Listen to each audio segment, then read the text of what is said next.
Like करिए, subscribe करिए, bell icon दबाना बिल्कुल मत भूलिए। पूछूं कि ये जो एक हंगामा पाकिस्तान की तरफ से किया जा रहा है और कहा यह जा रहा है कि अफगानिस्तान को लेटर लिखा है मसूद अजहर के लिए, उसको आप किस तरह देखते हैं? क्योंकि एक तरफ ये भी बात की जा रही है कि पाकिस्तान शायद ये इंप्रेशन देना चाह रहा है कि हमारे पास वो है नहीं, हमारा तो कोई लेना देना है नहीं, हम तो पहले उसको अपना हीरो भी बताते रहे, ना सिर्फ हाफिज सईद को बल्कि मसूद अजहर और इस तरह के लोगों को। और अब ये कहा जा रहा है कि वो पाकिस्तान में नहीं है, अफगानिस्तान में है और अफगानिस्तान की गवर्नमेंट को लेटर लिखा गया है कि जी उसको पकड़ के आप हमें दे दीजिए। अपनी शो में बुलाने के लिए बहुत बहुत धन्यवाद आरजू जी। आरजू जी,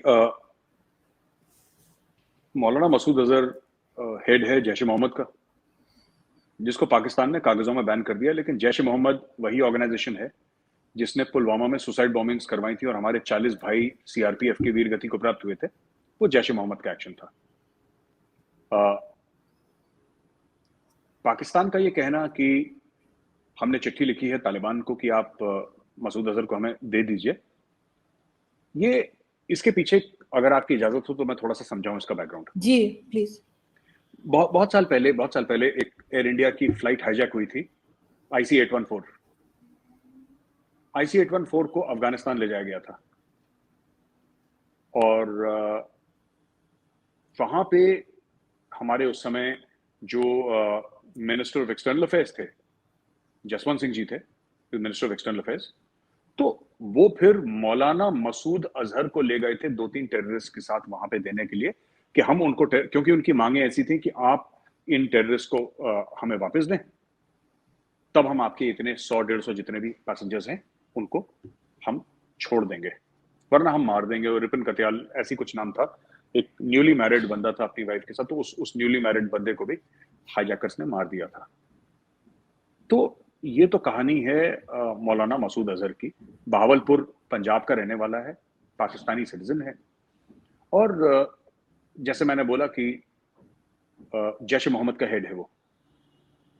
आज भी जैश ए मोहम्मद एक्टिव है। पाकिस्तान ने उसको बैन करा नहीं करा वो अलग बात है, लेकिन आज भी जैश ए मोहम्मद एक्टिव है। जैसे मैंने बताया पुलवामा में जैश ए मोहम्मद का हाथ था। अब देखिए ना, पाकिस्तान ने पैदा करा मौलाना मसूद अजहर को, उसके लिए भारत का एक प्लेन हाईजैक करवाया। हाईजैक करवाने वाले भी पाकिस्तानी थे, वो लैंड करे अफगानिस्तान में अलग बात है, दैट्स अ सेपरेट केस। वो कहां पे उनका एयरक्राफ्ट लैंड करा, वहां पे आईएसआई वाले थे, फिर उनको सेफ्टी मिले गए। आरजू जी, ऐसा है ना कि आज की तारीख में ये दिखावा है, एक मुखौटा है कि हम हमारे पास नहीं है वो और कि हमारे पास नहीं है, आप हमें वापस दीजिए, ये दुनिया को दिखाने के लिए, क्योंकि अक्टूबर में फिर FATF खड़का रहा है उसको। लेकिन दुनिया अब जान चुकी है पाकिस्तान की असलियत, किस तरीके से पाकिस्तान टेररिस्ट्स को सपोर्ट करता चला आया है। आज से नहीं, कई सालों से, 30-40 साल की पॉलिसी रही है। इसका एक टेररिज्म, एक इकोसिस्टम है पाकिस्तान में, इससे लोग पैसे कमाते हैं। आप अभी अभी मैंने ट्वीट करा था डॉन न्यूज का एक आर्टिकल, कुछ समय पहले मैंने ट्वीट करा था आरजू जी, जिसमें डॉन न्यूज वालों ने यही बताया है कि अमेरिका ने बोला है उनको, पाकिस्तानियों को, जो 450 मिलियन का हमने आपको जो असिस्टेंस दिया है F-16 के लिए, वो आप किस पे इस्तेमाल करेंगे? आप टेररिस्ट को मारिए उससे, एंटी टेररिज्म ऑपरेशन के लिए बोला है।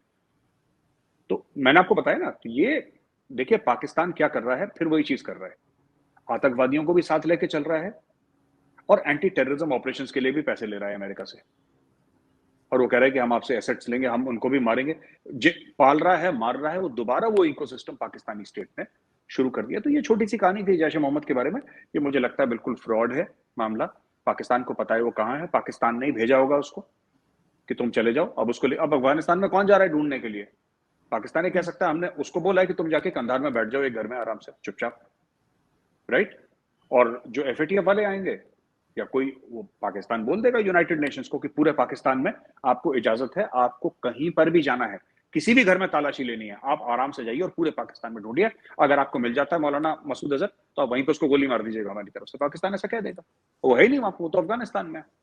पाकिस्तान क्या काम है पता लगा, वो अफगानिस्तान में। हमने चिट्ठी लिखी है, भाई आप क्या कर सकते हैं, सॉवरेन मुल्क है अफगानिस्तान, हम तालिबान पे चढ़ाई कर देंगे उसको लाने के लिए, अगर आपकी हिम्मत है आप चढ़ाई कर दो।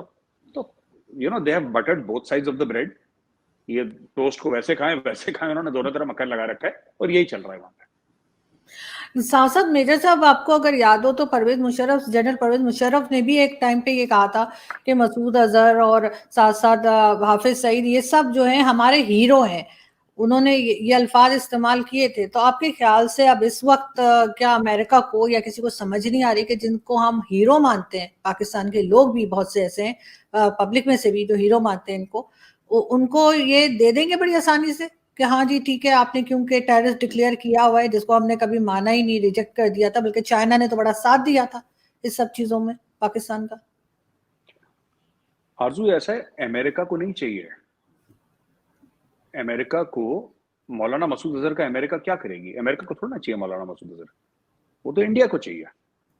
अमेरिका को ये पता है कि देखिए, बात यह है कि अगर वो इंडिया को कर सकते हैं, अगर वो इंडिया को हैंडओवर कर देते हैं, ठीक है, इंडिया को आपने हाफिज सईद, दाऊद इब्राहिम, मौलाना मसूद अजहर हैंडओवर कर दिया, आरजू जी 2 घंटे के अंदर ये लोग गाना शुरू कर देंगे, तीनों के तीनों, और बता देंगे पूरा चिट्ठा पर्चा कि हाँ हम उस आर्मी चीफ से मिले थे, वहां से इतने पैसे आए थे, ये हमारा पासवर्ड है, यहाँ पे देखो पूरी डिटेल्स। तो पाकिस्तानी डीप स्टेट पूरा एक्सपोज हो जाएगा। तो पाकिस्तान कभी हैंडओवर नहीं करेगा। अमेरिका इनको इसलिए नहीं लेना चाहता क्योंकि इन्होंने अमेरिका को कभी टारगेट नहीं करा। ना दाऊद ने अमेरिका को टारगेट करा है, उसने भी इंडिया को टारगेट करा था, खासतौर से 1993 बॉम्ब ब्लास्ट जो सबसे बड़ा टारगेट था। लश्कर तैयबा, हाफिज सईद वाला, जैश मोहम्मद, मौलाना मसूद अजहर, ये जो 3-4 लोग हैं, मैं अभी हिजबुल मुजाहिदीन वाले जो हैं सैयद सलाउद्दीन, मैं उनका नाम नहीं लेना चाह रहा और मैं और बाकियों की बात नहीं कर रहा, हैं कई सारे, मैं 3 चीफ लोगों की बात कर रहा हूं जो मुख्यतर लोग हैं वहां पे। तो अब जो ये अमेरिका क्या करेगा इनको लेकर? जब तक अमेरिका को पता है कि ये पाकिस्तान में है और पाकिस्तान को ये पता है कि अमेरिका को पता है कि पाकिस्तान में है या पाकिस्तान के कंट्रोल में अफगानिस्तान में, तो अमेरिका गर्दन पकड़ सकता है ना पाकिस्तान की। आप एक बात बताइए, अगर पाकिस्तान कल कहता है कि ठीक है दाऊद इब्राहिम मर गया, ये उसकी लाश देख लो, मसूद अजहर मर गया, ये इसकी लाश देख लो, और हाफिज सईद मर गया, इसकी लाश देख लो, तो अमेरिका फिर कौन सी चाबी लगाएगा इनको? तो साफ हो गया ना मामला। आपने अपना टेररिज्म का जो ज्यादातर नेटवर्क है आपने खत्म कर दिया। अमेरिका को तो चाबी लगा। अमेरिका ने 450 मिलियन, मुझे काफी इंडियंस ने बोला कि नहीं अमेरिका ने इसलिए दिया है क्योंकि इंडिया के खिलाफ यूज नहीं करेगा। आपकी भी पिछली शो में आपने ये बात बोली थी कि इंडिया के लिए है ही नहीं है, इंडिया के लिए है ही नहीं है।